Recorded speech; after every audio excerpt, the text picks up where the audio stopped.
All right, let's dive right into one of the most incredible stories from Ferdowsi's epic poem, the Shahnameh, also known as the Book of Kings.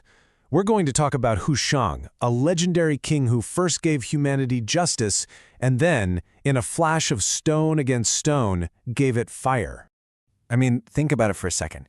It's a massive question, right? But it's exactly what these ancient myths are all about. They're not just stories. They're more like blueprints for civilization. And Hushang's story? It's one of the most essential blueprints there is.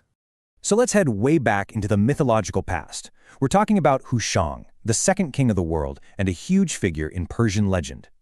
Now, his story isn't about what you might expect, no grand conquests or bloody battles. It's about something much deeper, the very beginning of human civilization as we know it.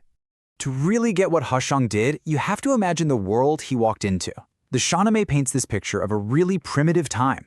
Humanity was just scattered, completely at the mercy of nature. There was no structure, no justice, and everyone was just huddled together in the dark.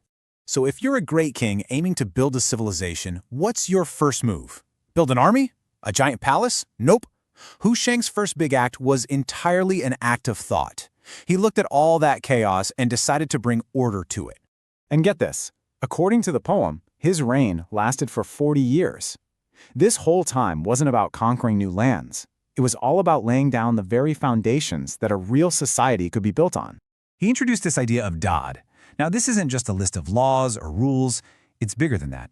It's a sense of cosmic justice, of what's right, a kind of divine order that separates civilization from, well, the law of the jungle. This was his first and maybe his most important gift. He gave people a way to live together peacefully. Okay, so society is starting to come together. The foundation of justice is there.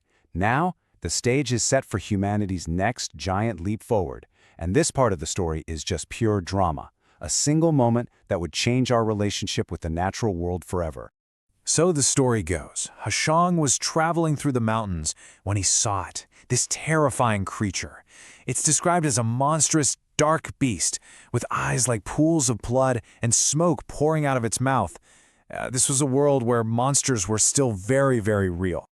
Now, Hushang being a courageous king, he doesn't run. He grabs a massive stone and just hurls it at this monster. But the beast is quick. It dodges. The stone flies right past its head and smashes into a huge flint rock on the side of the mountain.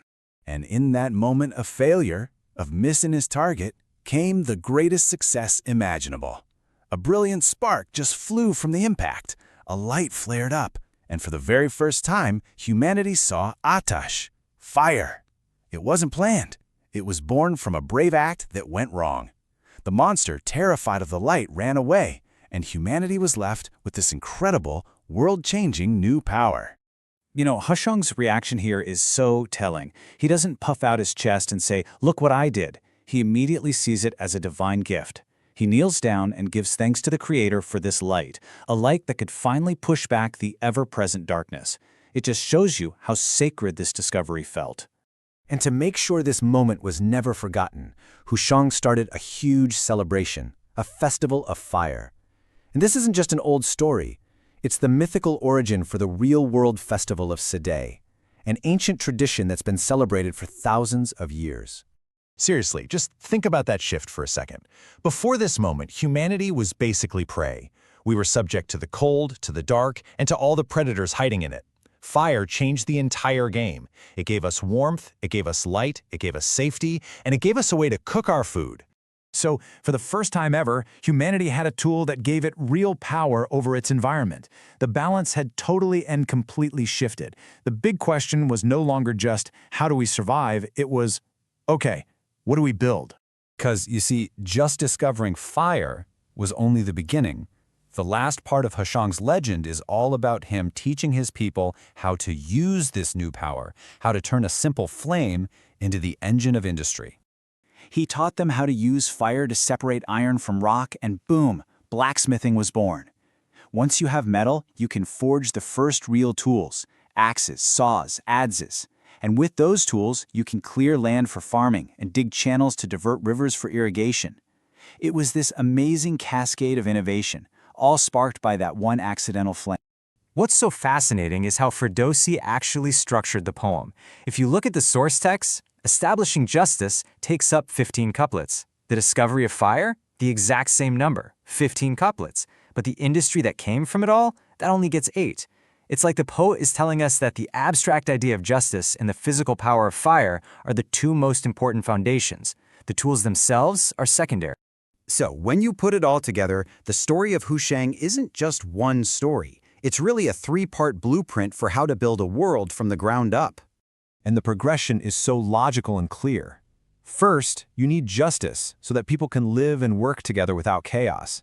Second, you harness the power of nature, symbolized by fire. And only then, standing on those two massive pillars, can you start the real work of building things, of industry. This is why Hushang is remembered as more than just a king who ruled. He's a culture hero, a creator. By bringing both social order and technological power to his people, he laid the foundation for literally everything that came after. In the truest sense of the phrase, he was the father of a new world. And all this kind of leaves us with one final thought. Hushang's story suggests that real progress is about more than just solving a problem. It's about courage, it's about chance, and it's about having a vision for something better. It really makes you wonder, to create our own fire today, do we first need a great story to inspire us to pick up the stone?